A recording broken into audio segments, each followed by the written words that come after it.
Hello everyone, welcome to CS crux. आज की इस वीडियो में हम नेक्स्ट एलोकेशन मेथड को कवर करेंगे जो कि है linked list allocation method. Linked list allocation method को कवर करने से पहले थोड़ा सा हमें प्रीवियस लेक्चर्स को रिकॉल करना है, जहां पर हम बेसिकली डिस्कशन कर रहे हैं फाइल एलोकेशन मेथड्स पर। हमने ये देखा कि दो तरह के फाइल एलोकेशन मेथड्स हैं, पहला है कॉन्टिग्यूअस और दूसरा है नॉन कॉन्टिग्यूअस। और जो non contiguous file allocation method है उसकी फर्दर आगे दो टेक्निक्स हैं या दो टाइप्स आप बोल सकते हो। पहली जिसे लिंक्ड लिस्ट एलोकेशन मेथड बोला जाता है और दूसरी इंडेक्स्ड एलोकेशन मेथड। तो इस वीडियो में हम नॉन कॉन्टिग्यूअस एलोकेशन मेथड जो कि लिंक्ड लिस्ट एलोकेशन मेथड है इसको कवर करने जा रहे हैं। तो जो मैं पॉइंट आपको बताना चाह रहा था वो ये है कि जो लिंक्ड लिस्ट एलोकेशन है ये नॉन कॉन्टिग्यूअस एलोकेशन मेथड है। हमने प्रीवियस लेक्चर में कॉन्टिग्यूअस एलोकेशन मेथड को पढ़ा, जहां पर जब हम डाटा को स्टोर करते थे डिस्क में या हार्ड ड्राइव में तो डाटा को कॉन्टिग्यूअस फैशन में स्टोर किया जाता था, जबकि इस मेथड में लिंक्ड लिस्ट में जो कि नॉन कॉन्टिग्यूअस है इसमें डाटा को नॉन कॉन्टिग्यूअस फैशन में रखवाया जाएगा। इसको रैंडमली किसी भी ब्लॉक में हम रखवा सकते हैं जो कि डिपेंड करता है अवेलेबिलिटी पर। अब जो पूरा कॉन्सेप्ट है, जो पूरा आइडिया है उसको हम समझते हैं एक एग्जांपल के साथ। आपको नाम से ही पता चल रहा है लिंक्ड लिस्ट एलोकेशन मेथड।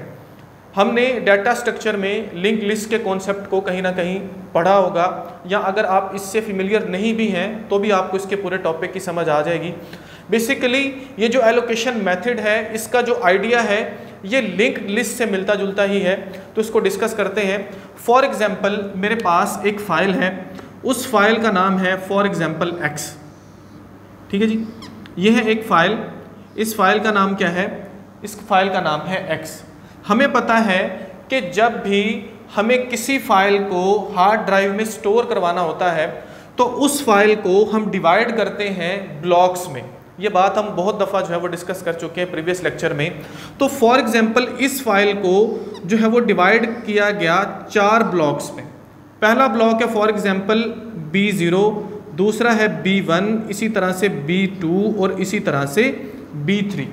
अब इस बात को भी मैंने पहले बताया हुआ है कि ये जो ब्लॉक्स हैं, हाँ, इसकी जो डिवीजन है ये डिपेंड करती है हार्ड डिस्क के ब्लॉक के साइज़ के ऊपर। फॉर एग्जांपल अगर ये जो ब्लॉक है इसका साइज़ 1 KB है तो हम क्या करते हैं, इन ब्लॉक्स को भी 1 KB में डिवाइड करते हैं। तो ये इसका बेसिक सा आइडिया, इसमें आपने कंफ्यूज नहीं होना। हमें समझना है कि इस फाइल के ये जो ब्लॉक्स हैं लिंक्ड लिस्ट मेथड में, इनको अगर हमें हार्ड ड्राइव में रखवाना है, या आप ऐसा बोल सकते हो कि अगर हार्ड ड्राइव के जो ब्लॉक्स हैं वो इन्हें एलोकेट करना है तो वो किस तरीके से किए जाएंगे। फॉर एग्जांपल ये जो फाइल x है यहाँ पर मैंने यहाँ पर लिया हुआ है जिसको आप बोल सकते हो फाइल एलोकेशन टेबल, या इसको डायरेक्टरी भी बोला जाता है। यहाँ पर है फाइल x और ये स्टार्ट कहाँ से हो रही है? ये हो रही है ब्लॉक नंबर 3 से। अब इन दोनों ब्लॉक्स का डिफरेंस आपने माइंड में रखना है। ये जो फाइल है इसको हमने लॉजिकल ब्लॉक्स पे डिवाइड किया हुआ है। ठीक है, ये क्या है? ये लॉजिकल ब्लॉक्स हैं, जबकि ये क्या है? ये हार्ड ड्राइव के फिजिकल ब्लॉक्स हैं जहां पर इनको स्टोर करवाया जाएगा। ठीक है, तो ये जो फाइल के ब्लॉक्स हैं B0, B1, B2, B3, इनको अगर हमें हार्ड ड्राइव में स्टोर करवाना है using linked list allocation method, तो वो किस तरह से हम स्टोर करवाएंगे? हमें सबसे पहले देखना है कि वो स्टार्ट कहाँ से हो रहे हैं। वो हो रहे हैं ब्लॉक नंबर 3 से। तो जो पहला ब्लॉक है फॉर एग्जांपल B0, इसको रखवा दिया कहाँ पर? ब्लॉक नंबर 3 पर। अब एक बात को माइंड में रखो कि हमने ये जो ब्लॉक एलोकेट करने हैं इन फाइल के ब्लॉक्स को, वो डिपेंड करते हैं अवेलेबिलिटी पर। जहाँ पर भी कोई ब्लॉक अवेलेबल होगा वहाँ पर ये जो ब्लॉक्स हैं, लॉजिकल ब्लॉक्स हैं, इनको रखवा दिया जाए। अब ऐसा नहीं है कि B0 के बाद जो है आगे B1 होना चाहिए नेक्स्ट ब्लॉक पर, उसके एडजेसेंट उसका नेक्स्ट, ऐसा नहीं है। वो किस में हम कर रहे थे? वो हम कॉन्टिग्यूअस एलोकेशन मेथड में कर रहे थे। ये क्या है? ये नॉन कॉन्टिग्यूअस एलोकेशन मेथड है। अब फॉर एग्जांपल समझने के लिए हम ऐसा एज्यूम कर लेते हैं फॉर एग्जांपल के यहाँ पर हमें अवेलेबिलिटी कैसे मिल रही है। नेक्स्ट फॉर एग्जांपल जो B1 है उसको हमने रखवा दिया कहाँ पर? ब्लॉक नंबर 6 पर। नेक्स्ट हो सकता है कि यहाँ पर जगह मिले तो जो B2 है इसको हमने रखवा दिया यहाँ पर, और नेक्स्ट जो B3 है फॉर एग्जांपल उसको हमने रखवा दिया यहाँ पर, कुछ इस तरह से। ठीक है, B0, B1, B2, B3 जगह यहाँ पर अवेलेबल थी, यहाँ पर रखवा दिया।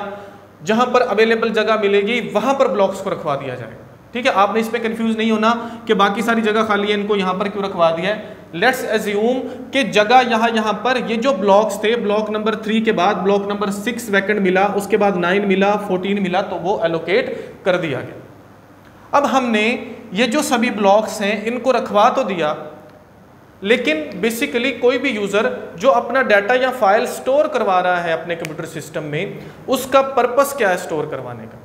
उसका पर्पस ये है कि जब उसको ज़रूरत होगी इन फ्यूचर, उसने उस फाइल को, उस डाटा को फेच करना है, उसको एक्सेस करना है। तो अब अगर दोबारा से इन सभी ब्लॉक्स को या इस फाइल को यूज़र एक्सेस करता है तो एक्सेस कैसे करेगा। मेन जो इसका आप बोल सकते हो कॉन्सेप्ट है वो यही है कि इसको एक्सेस कैसे किया जाएगा। इसको एक्सेस ऐसे किया जाएगा कि ये जो ब्लॉक है, फॉर एग्जांपल ये है ब्लॉक नंबर 3। इस ब्लॉक में दो चीज़ें होंगी, पहले नंबर पर होगा डाटा और दूसरे नंबर पर होगा पॉइंटर। ठीक है जी। अब ये जो पॉइंटर है यहाँ पर एड्रेस होगा किसका, नेक्स्ट ब्लॉक का। फॉर एग्जांपल ये जो ब्लॉक नंबर 3 है यहाँ पर पड़ा हुआ है क्या, B0, तो ये जो पॉइंटर है ये पॉइंट करेगा नेक्स्ट ब्लॉक की तरफ जहाँ पर क्या पड़ा हुआ है, जहाँ पर B1 पड़ा हुआ है। इसी तरह से ये जो B1 है, इस B1 का ये जो ब्लॉक नंबर 6 है इसमें दो चीज़ें होंगी। पहले नंबर पर तो होगा डाटा, वो डाटा किसका है, B1 का, वो जो फाइल हमने वहाँ पर रखवाई है, वो जो फाइल का ब्लॉक रखवाया। और दूसरे नंबर पर क्या होगा, पॉइंटर होगा। पॉइंटर क्या करेगा, वो पॉइंट करेगा, इंडिकेट करेगा नेक्स्ट ब्लॉक को जहाँ पर नेक्स्ट ब्लॉक पड़ा हुआ है, कुछ इस तरह से। B0 में जो पॉइंटर है वो जो है वो पॉइंट कर रहा है, उसके पास एड्रेस है किसका, यहाँ पर 6 नंबर ब्लॉक का। ठीक है, इसी तरह से यहाँ पर ये जो ब्लॉक है इसके पास डाटा के साथ एड्रेस है किसका, नेक्स्ट ब्लॉक का, जहाँ पर B2 पड़ा हुआ है। इसी तरह से इसके पास एड्रेस है किसका, नेक्स्ट का। ठीक है जी, कुछ इस तरह से जो पॉइंटर्स हैं वो पॉइंट करते हैं, बिल्कुल वैसे ही जैसे लिंक्ड लिस्ट में होता है। अगर लिंक लिस्ट में हम देखें तो लिंक लिस्ट में ऐसे ही होता है, हमारे पास डाटा होता है और डाटा के साथ हमारे पास पॉइंटर होता है जो कि पॉइंट कर रहा होता है नेक्स्ट को। ठीक है जी, कुछ इस तरह से डाटा और पॉइंटर, इसी तरह से नेक्स्ट, सो ऑन। ठीक हो गया। अब कुछ इस तरह से यही काम जो है उसी फैशन में जैसे लिंक लिस्ट काम करती है वही काम यहाँ पर हो रहा है। अब लास्ट जो ब्लॉक है जैसे 14 है, यहाँ पर B3 आ गया, मतलब नेक्स्ट कोई भी ब्लॉक नहीं है फाइल का, तो यहाँ पर क्या होगा, यहाँ पर डाटा होगा और उसके साथ जो नेक्स्ट चीज़ होगी वो होगी -1, जिससे ये पता चलेगा कि नेक्स्ट जो फाइल का ब्लॉक है वो नहीं है, ये लास्ट ब्लॉक। तो सिंपल सी ये कहानी है, सिंपल सा ये मेथड है जो यूज़ होता है लिंक्ड लिस्ट एलोकेशन मेथड में, जो कि एक नॉन कॉन्टिग्यूअस मेथड है। ठीक है, ये डिपेंड करता है अवेलेबिलिटी पर, जहाँ जहाँ पर जगह अवेलेबल हुई वही ब्लॉक्स जो हैं वो एलोकेट कर दिए जाते हैं, सिंपल सा मेथड। अब मैंने पहले भी बात की कि जितने भी मेथड्स हैं एलोकेशन मेथड्स, हर एक के अपने एडवांटेजेस हैं, अपने डिसएडवांटेजेस हैं। तो इसके एडवांटेजेस को हम देखते हैं। सबसे पहले नंबर पर हमारे पास जो इसका एडवांटेज है वो है नो एक्सटर्नल फ्रेगमेंटेशन, कि यहाँ पर फ्रेगमेंटेशन अक्कर नहीं होगी। फ्रेगमेंटेशन दो तरह की हैं, इंटरनल और एक्सटर्नल, लेकिन कॉन्टिग्यूअस जो एलोकेशन मेथड था वहाँ पर जो मेन प्रॉब्लम था वो था एक्सटर्नल फ्रेगमेंटेशन। अब एक्सटर्नल फ्रेगमेंटेशन को थोड़ा सा हम समझते हैं। फॉर एग्जांपल ऐसा है, फॉर एग्जांपल ये मेरे पास एक और फाइल है, जैसे ये है फाइल जिसका नाम है Y। तो इस फाइल को अगर हम देखें या हम इसको डिवाइड करें समझने के लिए, तो फॉर एग्जांपल इस फाइल को मैं डिवाइड कर देता हूँ 5 ब्लॉक्स में। ठीक है, ये है B0, B1, B2, B3 and इस तरह से B4, 0 से 4 तक 5 ब्लॉक्स हैं।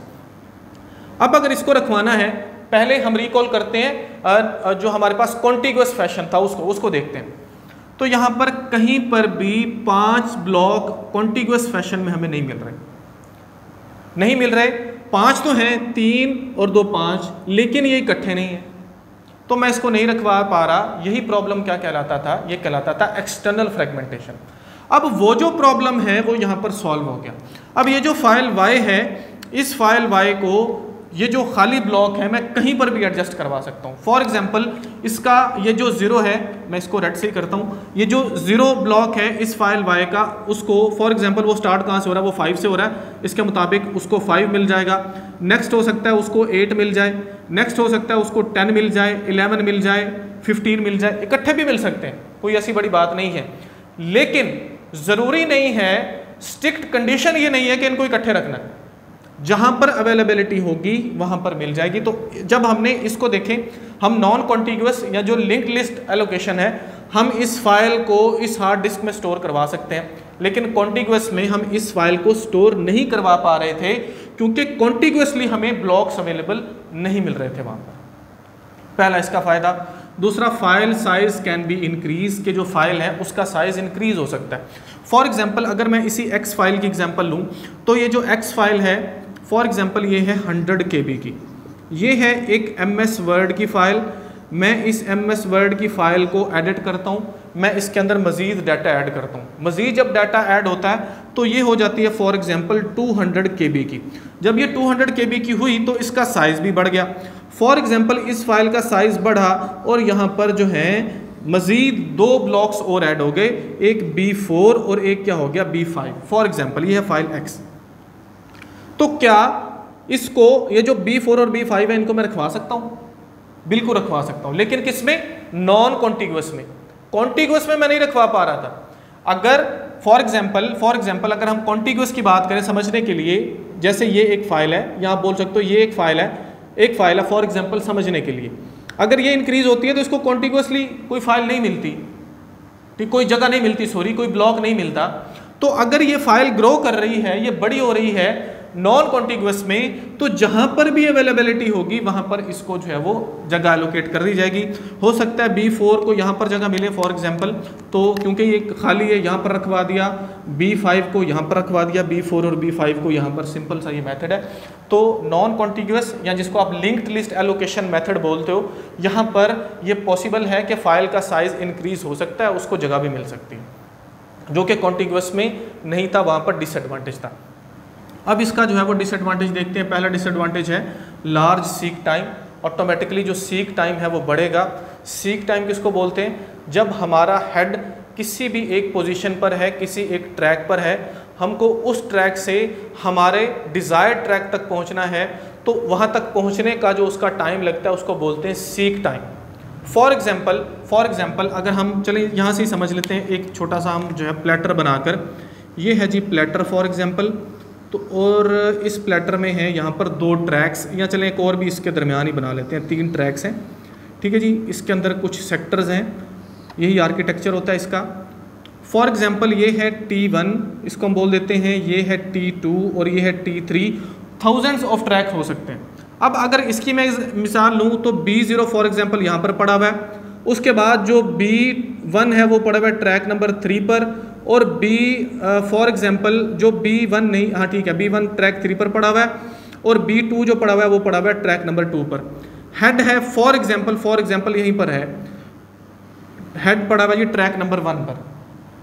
B0 के बाद उसको B1 को एक्सेस करना है, तो वो ट्रैक नंबर 2 पर गया, फिर गया वो कहाँ पर, ट्रैक नंबर 3 पर। ट्रैक नंबर 3 से फिर वो वापस आया ट्रैक नंबर 2 पर फॉर B2। मतलब जैसे जैसे हमने शफल करके या रैंडमली डाटा को रखवा दिया ब्लॉक्स में, तो ट्रैक की जो मूवमेंट है वो बढ़ रही है। जब ट्रैक की मूवमेंट बढ़ रही है तो ऑटोमेटिकली सीक टाइम भी इंक्रीज होगा, जो कि यहाँ पर प्रॉब्लम है। उसके बाद है जी डायरेक्ट एक्सेस जो है वो डिफ़िकल्ट है। फॉर एग्जांपल इस फाइल X का जो B3 में पड़ा हुआ डाटा है वो यूज़र को चाहिए, तो वो पहले जाएगा B0 के पास। B0 के पास पॉइंटर इंडिकेट करेगा कि आप जाओ B1 के पास, क्योंकि B1 के पास किसका एड्रेस है, B2 का। फिर B2 के पास किसका एड्रेस है, B3 का। कुछ इस तरह से रैंडमली जो एक्सेस है वो डिफ़िकल्ट है, क्योंकि यहाँ पर क्या हो रहा है, लिंक लिस्ट फैशन पे काम हो रहा है। जबकि जो कॉन्टिग्यूअस था वो क्या था, वो था हमारे पास एरे का फैशन वहाँ पर यूज़ हो रहा था। फॉर एग्जांपल ये एरे है, B0 यहाँ पर पड़ा हुआ है, B1 यहाँ पर पड़ा हुआ है, B2 यहाँ पर पड़ा हुआ है, B3 यहाँ पर पड़ा हुआ है। अगर हेड है कहाँ पर, B0 पर, उसको पता है मुझे B3 कहाँ पर मिलेगा, इन 2 ब्लॉक्स के बाद जो अगला ब्लॉक है वो B3। ठीक है, यहाँ पर रैंडम एक्सेस थोड़ी सी डिफिकल्ट है। और उसके बाद है पॉइंटर्स ओवरहेड, कि पॉइंटर का ओवरहेड ज़्यादा है। हमें पता है ऑटोमेटिकली अगर डाटा पड़ा हुआ है साथ में कुछ ना कुछ डाटा जो है, कुछ स्पेस कौन ले रहे हैं, वो पॉइंटर्स ले रहे हैं।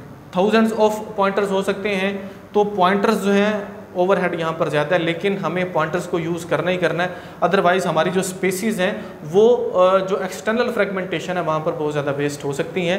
तो ये छोटा सा कॉन्सेप्ट है, बेसिक सा कॉन्सेप्ट है, होपफुली ये आपको समझ आया होगा।